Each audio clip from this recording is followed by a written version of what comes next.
नमस्कार। BSc part third के physical chemistry के चैप्टर केमिकल काइनेटिक्स में पिछले टर्न में हमने देखा था रेट ऑफ रिएक्शन। आज हम देखेंगे फैक्टर अफेक्टिंग रिएक्शन रेट, अर्थात अभिक्रिया दर को प्रभावित करने वाले कारक कौन कौन से हैं। किसी अभिक्रिया वेग को प्रभावित करने वाले कारक विलायक, अभिकारकों की प्रकृति, नेचर ऑफ द रिएक्टेंट, अभिकारकों की सांद्रता, concentration of the reactant, temperature, ताप, उत्प्रेरक और संदमक, कैटलिस्ट और इनहिबिटर, माध्यम की पीएच यानी pH of medium, nature of the solvent, विलायक की प्रकृति, विकिरण का प्रभाव, रेडिएशन इफेक्ट, प्रेशर, अभिक्रिया का दाब और surface area of the reactant, क्रियाकारक की सतह का क्षेत्रफल। ये कारक जो हैं अभिक्रिया के वेग को प्रभावित करते हैं। अब ये कारक किस प्रकार से अभिक्रिया के वेग को प्रभावित करते हैं हम एक एक करके देखें। सबसे पहले ले हम अभिकारकों की प्रकृति, नेचर ऑफ द रिएक्टेंट्स।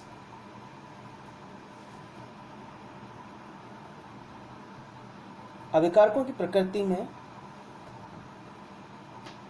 हम देखें कि रासायनिक अभिक्रिया में कुछ बंध टूटते हैं और कुछ नए बंध बनते हैं। तो अभिक्रिया का वेग क्रियाकारकों में उपस्थित विशिष्ट बंध और उनकी प्रकृति पर निर्भर करता है। यदि अभिक्रिया की प्रकृति आयनिक है या फ्री रेडिकल है, यानी जो क्रियाकारक हैं वो आयनिक हैं या मुक्त मूलक हैं, तो अभिक्रिया तीव्र गति से संपन्न होगी। और यदि अभिक्रिया मॉलिक्यूलर है, आणविक है, तो अभिक्रिया कम गति से संपन्न होगी। जैसे हम एग्जाम्पल लें AgCl की। इस अभिक्रिया में Ag+ और Cl आयन आपस में अभिक्रिया करके AgCl का अवक्षेप बना लेते हैं। तो यह आयनिक अभिक्रिया है जो कि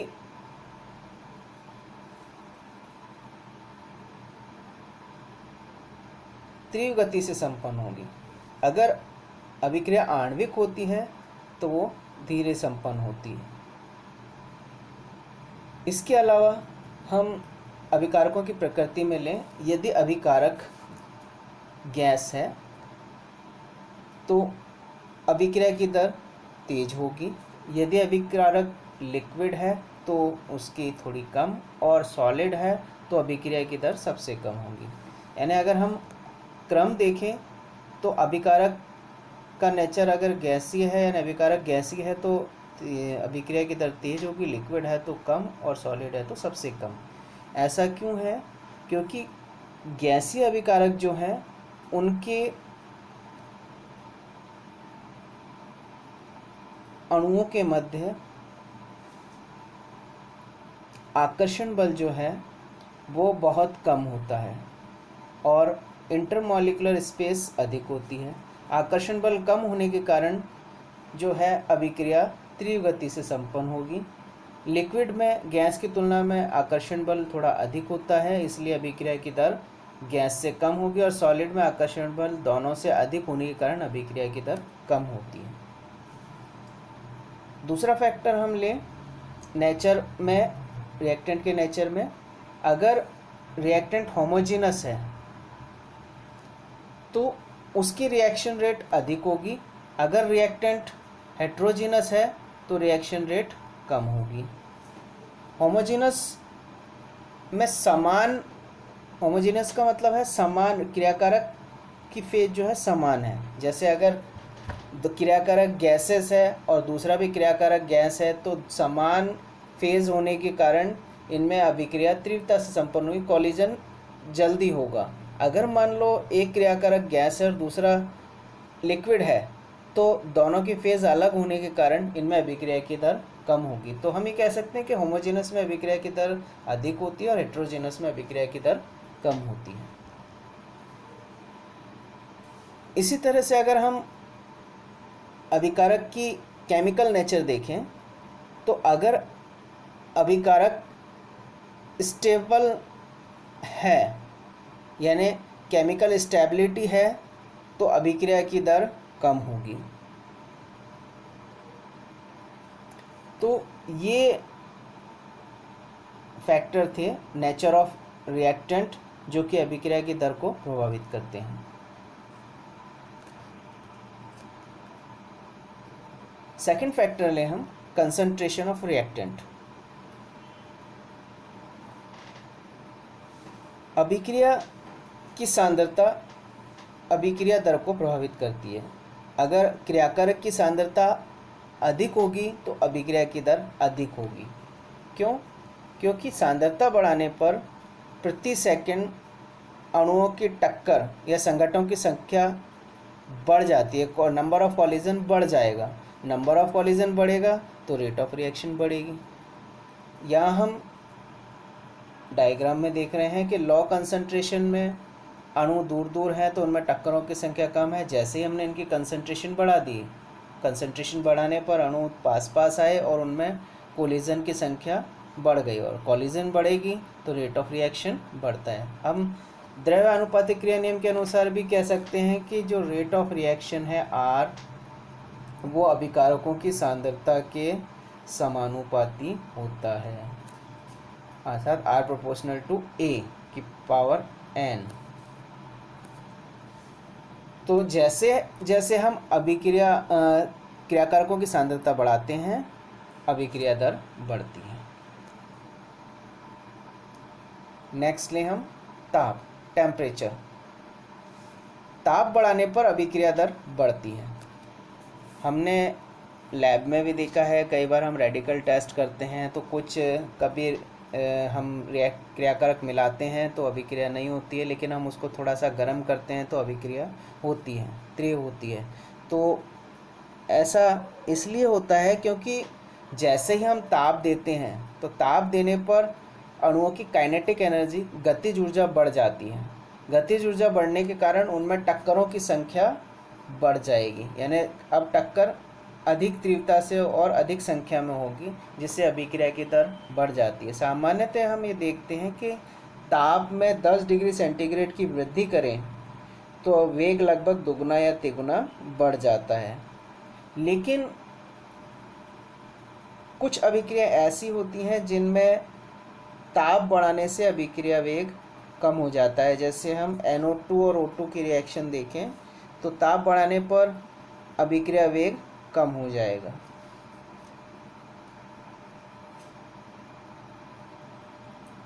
नेक्स्ट ले हम उत्प्रेरक, कैटेलिस्ट।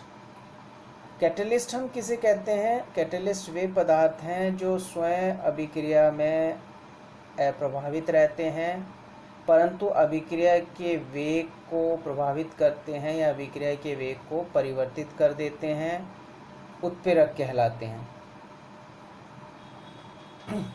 सामान्यतः उत्प्रेरक अभिक्रिया के वेग को बढ़ा देते हैं, लेकिन कुछ ऐसे उत्प्रेरक हैं जो अभिक्रिया के वेग को कम कर देते हैं। उन उत्प्रेरकों को हम इनहिबिटर या संदमक कहते हैं। उत्प्रेरक अभिक्रिया के वेग को किस तरह से प्रभावित करते हैं हम देखें। सामान्यतः हम ग्राफ में देखें तो ग्राफ से ये रिएक्टेंट हैं और ये प्रोडक्ट हैं। तो रिएक्टेंट से प्रोडक्ट में परिवर्तित होने के लिए उन्हें एक ऊर्जा की आवश्यकता होती है। इस ऊर्जा को हम एक्टिवेशन एनर्जी कहते हैं। तो यह जो एक्टिवेशन एनर्जी है ये एनर्जी बैरियर कहलाता है। इस ऊर्जा अवरोध को पार करके, यानी यहाँ जो रिएक्टेंट इतनी ऊर्जा लेकर इस अवरोध को पार कर देंगे तो वही प्रोडक्ट में परिवर्तित हो पाते हैं। जो ऊर्जा अवरोध को पार नहीं कर पाते हैं वो रिएक्टेंट में ही रह जाते हैं, प्रोडक्ट में कन्वर्ट नहीं होते हैं। तो उत्प्रेरक क्या करता है, इस एनर्जी बैरियर को कम कर देता है, एक दूसरा पाथ प्रोवाइड करता है एक दूसरा वैकल्पिक मार्ग देता है जिससे एनर्जी बैरियर कम हो जाता है। एनर्जी बैरियर यानी एक्टिवेशन एनर्जी का मान कम हो जाएगा। तो एक्टिवेशन एनर्जी का मान कम होने पर अधिक संख्या में अणु, अब एनर्जी बैरियर कम होगा तो अधिक संख्या में अणु इस बैरियर को पार करके प्रोडक्ट में कन्वर्ट हो जाएंगे, तो अधिक अभिक्रिया का वेग बढ़ जाएगा। तो इस तरह से कैटलिस्ट जो है एक्टिवेशन एनर्जी का मान कम कर देता है, जिससे रिएक्टेंट अधिक संख्या में रिएक्टेंट प्रोडक्ट में परिवर्तित हो जाते हैं और अभिक्रिया का वेग बढ़ जाता है। जैसे हम एग्जांपल लें, KClO3 को अगर हम गर्म करते हैं तो वह ऑक्सीजन बनाता है। सामान्यतः KClO3 के विघटन होकर ऑक्सीजन बनने की दर कम होती है, लेकिन जैसे ही हम इसमें थोड़ा सा चुटकी भर MnO2 मिला देते हैं जो कि एक कैटलिस्ट है, तो थोड़ा सा ताप बढ़ाने पर ही ऑक्सीजन की मात्रा बढ़ने लगती है, यानी अभिक्रिया तेजी से संपन्न होती है। तो MnO2 मिलाने पर एक्टिवेशन एनर्जी का मान कम हो जाता है, जिससे KClO3 का विघटन अधिक होकर ऑक्सीजन अधिक बनता है, यानी अभिक्रिया का वेग बढ़ जाता है। इनहिबिटर्स जो है वो अभिक्रिया वेग को कम कर देते हैं, यानी अभिक्रिया की क्रियाशीलता को कम कर देते हैं।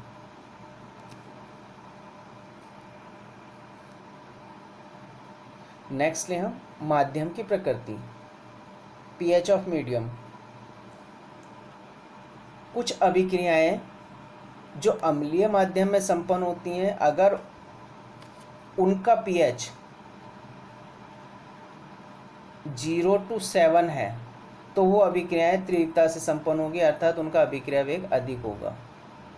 और कुछ अभिक्रियाएं जो क्षारीय माध्यम में संपन्न होती हैं, अगर उनका pH, माध्यम का pH 7 to 14 रखें तो वो क्षारीय माध्यम में तीव्रता से संपन्न होंगी, अर्थात उनका वेग क्षारीय माध्यम में अधिक होगा। लेकिन जो अभिक्रियाएं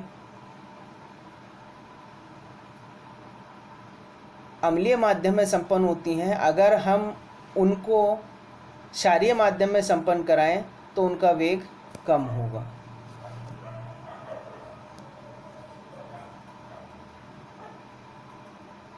जैसे हम एग्जांपल लें, हाइड्रोजन आयन की सांद्रता, जो धातु आयन है उनके ऑक्सीकरण अभिक्रिया वेग साधारणतः हाइड्रोजन आयन की सांद्रता पर निर्भर करता है। जैसे अम्लीय विलयन में टाइटेनियम 3 Fe4- को ऑक्सीकृत कर देता है, जबकि टाइटेनियम 1 Fe3- द्वारा ऑक्सीकृत नहीं होता है।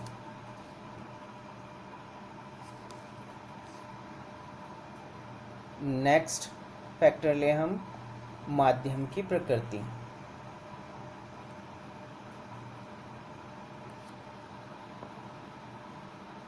माध्यम की प्रकृति भी अभिक्रिया वेग को प्रभावित करती है।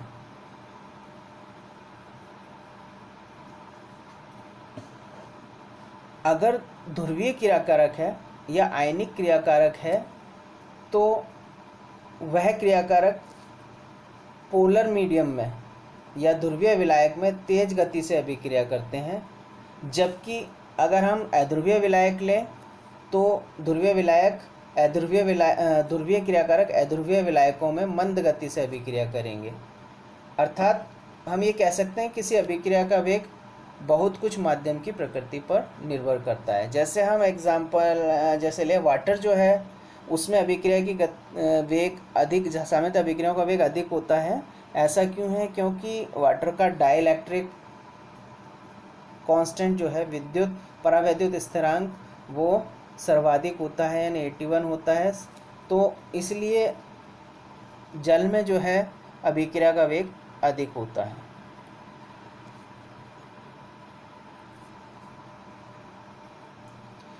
नेक्स्ट लें रेडिएशन इफेक्ट, विकिरण प्रभाव। कई ऐसी अभिक्रियाएं होती हैं जो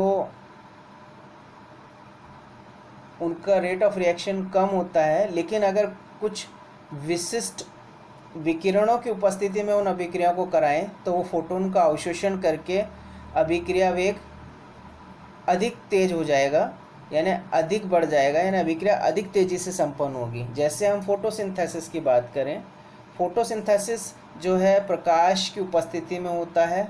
अगर हम अंधेरे में फोटोसिंथेसिस कराएं तो अंधेरे में फोटोसिंथेसिस नहीं होगा, लेकिन प्रकाश की उपस्थिति में जो पौधे हैं कार्बन डाइऑक्साइड और जलवाष्प को लेकर उसे ग्लूकोज में परिवर्तित कर देते हैं। इसी तरह से हम H2 और Cl2 की अभिक्रिया देखें तो H2 और Cl2 की अभिक्रिया सामान्यतः प्रकाश की अनुपस्थिति में HCl बनने की दर बहुत ही कम होती है, लेकिन जैसे ही हम सूर्य के प्रकाश में H2 और Cl2 की रिएक्शन कराते हैं तो HCl का बनना तेज हो जाता है। नेक्स्ट ले प्रेशर ऑफ रिएक्शन, दाब। जैसे हम सामान्यतः जैसे ही हम दाब बढ़ाते हैं तो दाब बढ़ाने पर यहाँ हम देखें लो प्रेशर में क्रियाकारक के अणु दूर दूर हैं, लेकिन जैसे ही हम प्रेशर बढ़ाते हैं, प्रेशर बढ़ाने पर आयतन कम होगा। आयतन कम होने से क्रियाकारक के अणु पास पास आएंगे, पास पास आने से उनमें कॉलिजन बढ़ेगा, कॉलिजन बढ़ने से अभिक्रिया का वेग बढ़ेगा। अगर हम क्रियाकारक की सांद्रता उत्पाद की सांद्रता से अधिक है, यानी हम यहाँ देखें तो यहाँ N2 और 3H2 जो है यानी टोटल अणुओं की संख्या 4 है, जबकि उत्पाद के अणुओं की संख्या 2 है। तो इस अभिक्रिया में दाब बढ़ाने पर अभिक्रिया का वेग बढ़ेगा, अर्थात रिएक्शन फॉरवर्ड डायरेक्शन में होगी। लेकिन सेकंड रिएक्शन में हम देखें, सेकंड रिएक्शन में क्रियाकारक के अणुओं की संख्या 1 है, जबकि उत्पाद के अणुओं की संख्या 2 है। तो अगर इस अभिक्रिया में हम दाब बढ़ाते हैं तो जो रिएक्शन है वो बैकवर्ड डायरेक्शन में होगी, यानी हम ये कह सकते हैं कि दाब बढ़ाने पर अभिक्रिया वेग कम हो जाएगा, यानी अभिक्रिया की दर कम हो जाएगी। लेकिन हम तीसरी रिएक्शन देखें, इसमें H2 और 2H2 plus I2 plus 2H2 है, ठीक है। यानी यहाँ टोटल हम देखें यहाँ H2 और I2 है, तो हम देखें यहाँ 2 अणु है और यहाँ भी क्रियाकारक के 2 अणु है और उत्पाद के भी 2 अणु है।